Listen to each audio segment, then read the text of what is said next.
Losing king দর্শন চ্যানেলে তোমাদের ওয়েলকাম। আজ আমি ক্লাস 12 এর থার্ড সেমিস্টারের অধ্যায় নম্বর 4 নিয়ে আলোচনায় এলাম। আগের ভিডিওগুলোতে তোমরা ভালোই দেখছি। কয়েকজন কমেন্টও করেছো, আমি তাদের উত্তর দেওয়ার চেষ্টা করছি। আজকে আরো একটি নতুন ভিডিও নিয়ে তোমাদের সামনে চলে এলাম। আজকে দর্শনের 4 নম্বর অধ্যায়। যারা নতুন যুক্ত হয়েছো তারা জেনে রাখো, পরপর আমি 1, 2, 3, 4 প্রত্যেকটি অধ্যায় কিন্তু আগে দিয়েছি। ভিডিওতে প্রত্যেকটা প্রশ্ন উত্তর করা আছে এবং সেগুলো খুবই ইম্পর্টেন্ট কোশ্চেন উত্তর ছিল। যারা নতুন জয়েন্ট হয়েছো তারাও ওখান থেকে ভিডিওগুলো দেখে নেবে, তাহলে তোমাদেরই উপকারে লাগবে। আজকে অধ্যায় নম্বর 4, সেখান থেকে আমি বিশেষ করে যে সমস্ত কোশ্চেনগুলি খুবই ইম্পর্টেন্ট, তোমাদের একান্তই প্রয়োজন, সেই কোশ্চেনগুলো আজকে তোমাদের সামনে তুলে ধরলাম। তাদের মধ্যে উল্লেখযোগ্য কোশ্চেনগুলি হলো: নাম্বার 1, ভারতীয় দর্শনে চিন্তার মূল উৎস কি? একে বলছে বেদান্ত, বিতে বলছে বেদ, সিতে উপনিষদ, ডিতে কোনটি নয়। ভারতীয় দর্শনে চিন্তার মূল উৎস কি? এতে বেদান্ত, বিতে বেদ, সিতে উপনিষদ, ডিতে কোনটি নয়। ভারতীয় দর্শনে চিন্তার মূল উৎস হলো অবশ্যই বেদ, অবশ্যই বেদ। নাম্বার 2, বেদের কটি অংশ আছে? 1টি, 2টি, 3টি, 4টি। বেদের কটি অংশ আছে? এটা সবাই জানো আশা করি। বেদের 4টি অংশ আছে: ঋগ্বেদ, সামবেদ, যজুর্বেদ এবং অথর্ববেদ, সবাই জানো। নাম্বার 3, উপনিষদের সংখ্যা কটি? 108, 110, 112, 115।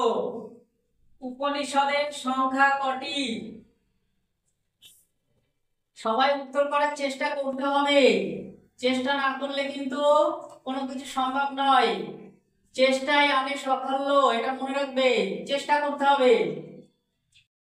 উপনিষদের সংখ্যা কটি? 3-এর এ 108টি, 108। নাম্বার 4, বেদান্ত দর্শনের প্রবর্তক কে? মহর্ষি গৌতম, শঙ্করাচার্য, বাদরায়ণ, কেউই নয়। বেদান্ত দর্শনের প্রবর্তক কে? মহর্ষি গৌতম, শঙ্করাচার্য, বাদরায়ণ, কেউ নয়। অবশ্যই বেদান্ত দর্শনের প্রবর্তন বাদরায়ণ। নাম্বার 5, ব্রহ্মসূত্রে মোট কটি সূত্র আছে? ব্রহ্মসূত্রে মোট কটি সূত্র আছে? 450, 500, 550, 600টি। ব্রহ্মসূত্রে মোট কটি সূত্র আছে? খুব ইম্পর্টেন্ট কোশ্চেন, 550টি। ব্রহ্মসূত্রে মোট কটি সূত্র আছে? 550টি। নাম্বার 6, রামানুজের মতে তত্ত্ব কত প্রকার? 2, 3, 4, 5। 2টি, 3টি, 4টি, 5টি। রামানুজের মতে তত্ত্ব কত প্রকার?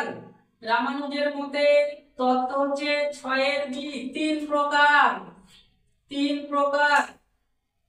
নাম্বার 7, ভারতীয় দর্শনে চিন্তার মূল উৎস কি? ত্রিপিটক, এতে বলছে ত্রিপিটক, বিতে ন্যায় সূত্র, সিতে বেদ, ডিতে উপনিষদ। ভারতীয় দর্শনে চিন্তার মূল উৎস কি?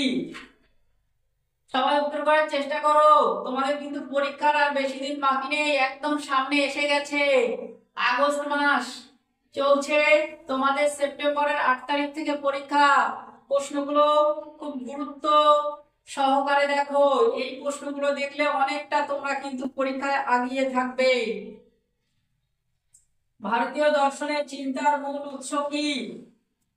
এটা অবশ্যই বেদ, সি, 7-এর সি।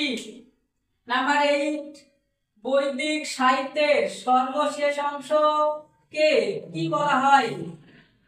উপনিষদ, সংহিতা, ব্রাহ্মণ, আরণ্যক। বৈদিক সাহিত্যের সর্বশেষ অংশকে কি বলা হয়? খুব ইম্পর্টেন্ট কোশ্চেন। বৈদিক সাহিত্যের সর্বশেষ অংশকে কি বলা হয়? 8 উপনিষদ। উপনিষদ। নাম্বার 9, উপনিষদের সংখ্যা কটি? 8টি, 10টি, 12টি, 14টি। উপনিষদের সংখ্যা কটি? 8, 10, 12, 14। উপনিষদের সংখ্যা 9 12টি। আর তোমরা মনে রাখো কিভাবে আমরা উত্তর না জেনেও সঠিক উত্তর করার কৌশল এই ভিডিও থেকেই আমি তোমাদের শেখাবো। যারা একদমই পড়োনি বা পড়ার সময় হয়ে ওঠেনি তারা ভিডিওটা লক্ষ্য করো, দেখতে থাকো, তোমরা ভালো নম্বর পাবে, আমি কথা দিচ্ছি। আর উত্তর না জেনেও সঠিক উত্তর করার কৌশল আমি শিখিয়ে দেবো এই ভিডিওতে। তোমরা লক্ষ্য রাখতে থাকো, ভিডিওগুলো দেখতে থাকো। কোশ্চেন নম্বর 10, ব্রহ্ম শব্দের অর্থ কি? এতে বলছে ব্রহ্মদেব, বি আবদ্ধ, সি সংকীর্ণ, ডিতে মহত্তম। ব্রহ্ম শব্দের অর্থ হচ্ছে 10 বি মহত্তম। নাম্বার 11, শঙ্করের মতে মায়া তার শক্তি, ব্রহ্মের, মানুষের, ঈশ্বরের কার নয়। শঙ্করের মতে মায়া কার শক্তি? ব্রহ্মের। এতে বলছেন ব্রহ্মের, বিতে মানুষের, সিতে ঈশ্বরের, ডিতে কার নয়। শঙ্করের মতে মায়া কার শক্তি? 11 ব্রহ্মের শক্তি, ব্রহ্মের। নাম্বার 12, মায়া বিশিষ্ট ব্রহ্মকে শঙ্কর কি বলেছেন? মায়া বিশিষ্ট ব্রহ্মকে শঙ্কর কি বলেছেন? জ্ঞান, ঈশ্বর, আত্মা, জগৎ। মায়া বিশিষ্ট ব্রহ্মকে শঙ্কর কি বলেছেন? জ্ঞান, ঈশ্বর, আত্মা, জগৎ।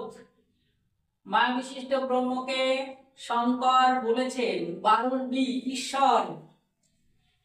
12 বি ঈশ্বর। নাম্বার 13, শঙ্করাচার্যের মতে জগৎ ড্যাশ, মিথ্যা, সত্য, সমসত্য কোনটি নয়। শঙ্করাচার্যের মতে জগৎ এতে মিথ্যা, বিতে সত্য, সিতে সমসত্য, ডিতে কোনটি নয়। শঙ্করাচার্যের মতে জগৎ হলো মিথ্যা। 13 জগৎ হলো মিথ্যা। নাম্বার 14, জগতের কোন প্রকৃত সত্তা নেই বা কোনো প্রকৃত সত্তা নেই, এটি কার মত? জগতের কোনো প্রকৃত সত্তা নেই, এটি কার মত? রামানুজের, গৌতমের, শঙ্করের, উপনিষদের। জগতের কোনো প্রকৃত সত্তা নেই, এটি কার মত? এটি শঙ্করের মত, শঙ্কর। নাম্বার 15, শঙ্কর হলেন ড্যাশ দার্শনিক। শঙ্কর হলেন ড্যাশ দার্শনিক? বেদান্ত, ন্যায়, সাংখ্য, বৈশেষিক। শঙ্কর হলেন ড্যাশ দার্শনিক? 15 শঙ্কর হলেন বেদান্ত দার্শনিক। নাম্বার 16, শঙ্কর কাকে ব্রহ্ম বলেছেন? জীব, ঈশ্বর, আত্মা কোনটি নয়। শঙ্কর কাকে ব্রহ্ম বলেছেন? 16 সি আত্মাকে শঙ্কর ব্রহ্ম বলেছেন। নাম্বার 17, শারীরিক ভাষ্য কার লেখা? মাধবাচার্য, রামানুজ, গৌতম, শঙ্করাচার্য। শারীরিক ভাষ্য কার লেখা? মাধবাচার্য, রামানুজ, গৌতম, শঙ্করাচার্য। শারীরিক ভাষ্যর লেখক হলেন শঙ্করাচার্য। চ্যানেলটি তোমরা সাবস্ক্রাইব করো, বন্ধুদেরকে শেয়ার করো। হয়তো অনেকে কিছুই জানে না, তাদেরকে চ্যানেলটি দিলে বা চ্যানেলটি তাদের কাছে পৌঁছালে তারা হয়তো অনেক উপকৃত হবে। হয়তো তোমরা অনেকে অনেকে জানো, আবার দেখবে তোমাদের বন্ধু বান্ধবের মধ্যে অনেকে কিছুই করেনি, কিছুই জানে না, তাদেরকে চ্যানেলটা শেয়ার করো, তাহলে দেখবে তোমার দ্বারা অনেকে উপকৃত হবে। কোশ্চেন নম্বর 18, ভারতীয় দর্শন চিন্তা আকর গ্রন্থ কোনটি বা কি? ভারতীয় দর্শন চিন্তার আকর গ্রন্থ মানে মূল গ্রন্থ কোনটি? বেদান্ত, উপনিষদ, বেদ, সংহিতা। ভারতীয় দর্শন চিন্তার আকর গ্রন্থ কোনটি? খুব ইম্পর্টেন্ট কোশ্চেন। 18 বেদান্ত দর্শন। বেদান্ত দর্শন, ভারতীয় দর্শন চিন্তার আকর গ্রন্থ হচ্ছে বেদান্ত দর্শন। নাম্বার 19, ব্রহ্ম ও আত্মা অভিন্ন কে বলেছেন? রামানুজ, চার্বাক, শঙ্কর, কেউ নয়। ব্রহ্ম ও আত্মা অভিন্ন মানে আলাদা নয়, কে বলেছেন? রামানুজ বলেছেন, চার্বাকরা বলেছেন, শঙ্কর বলেছেন, কেউ নয়। ব্রহ্ম ও আত্মা অভিন্ন বলেছেন শঙ্কর বলেছেন বা শঙ্করাচার্য বলেছেন। নাম্বার 20, আজকে শেষ প্রশ্ন, দ্বৈতবাদের প্রবর্তক কে? এই উত্তরটি আমি বলছি না, তোমরা কমেন্টে উত্তরটি লিখে জানাবে আমাকে। প্রশ্নটি, দ্বৈতবাদের প্রবর্তক কে? আচার্য মাধব, শঙ্কর, বাদরায়ণ, কেউ নয়। উত্তরটি তোমরা কমেন্টে জানাবে। এছাড়া তোমাদের উদ্দেশ্যে আরো কিছু বলার, যেহেতু তোমাদের এটি উচ্চ মাধ্যমিক থার্ড সেমিস্টার এবং ফোর্থ সেমিস্টার, এই দুটো সেমিস্টার খুব ইম্পর্টেন্ট হতে হতে চলেছে। এই দুটো কিন্তু তোমাদের অন্য স্কুলে গিয়ে পরীক্ষা দিতে হবে। আর যারা ভিডিও দেখছো, মাঝে মাঝে দেখছি সম্পূর্ণ হয়তো দেখছো না, হ্যাঁ, যারা যে জায়গা মনে করছো বাদ দিচ্ছ, সেই জায়গায় কত ইম্পর্টেন্ট কোশ্চেন বাদ হয়ে যাচ্ছে বা পড়ছো না বা চোখের আড়ালে চলে যাচ্ছে, বুঝতে পারছো না। সুতরাং তোমরা কোশ্চেন কিন্তু বাদ দিও না। কোশ্চেন আমি হয়তো অধ্যায় ভিত্তিক মাত্র 20টি করে কোশ্চেন দিচ্ছি, কিন্তু এই 20টি কোশ্চেন কতটা ইম্পর্টেন্ট সেটা তোমরা জানো না। তোমরা পরীক্ষার হলে পরীক্ষা দিতে বসলে বুঝতে পারবে যে কোশ্চেন গুলো কতটা ইম্পর্টেন্ট ছিল। তাই তোমাদের বারবার অনুরোধ করছি, কোশ্চেন কিন্তু বাদ দিও না, প্রতিটি অধ্যায় কিন্তু তোমরা খুঁটিয়ে পড়ো। যারা বিশেষ করে এর আগে পড়াশোনার সময় হয়ে ওঠেনি, তাদের কাছে এই কোশ্চেন গুলি খুবই ইম্পর্টেন্ট হতে যাচ্ছে, মানে থার্ড সেমিস্টারের জন্য। এছাড়া ফোর্থ সেমিস্টারে তো আসছি, হ্যাঁ, সেখানে নিশ্চিত থাকো তোমরা, তোমাদের লজিক আমি তোমাদের একদম 100% গ্যারান্টি সহকারে তোমাদের লজিক শেখাবো।